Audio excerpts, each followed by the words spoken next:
Yo quiero trabajar por el Señor, confiado en su palabra y en su amor. Quiero yo cantar y orar y ocupado siempre estar en la viña del Señor.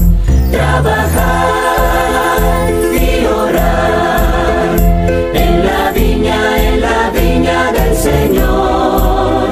Si mi anhelo es orar y ocupado siempre estar en la viña del Señor.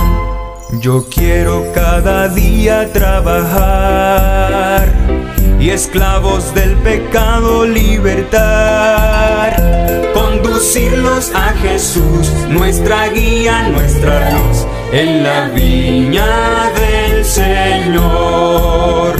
Trabajar y orar en la viña del Señor. Si mi anhelo es orar y ocupado siempre estar en la viña del Señor.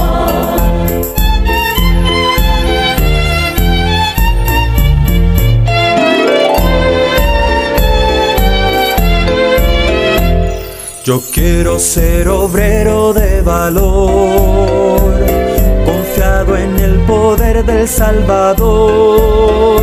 El que quiera trabajar hallará también lugar en la viña del Señor.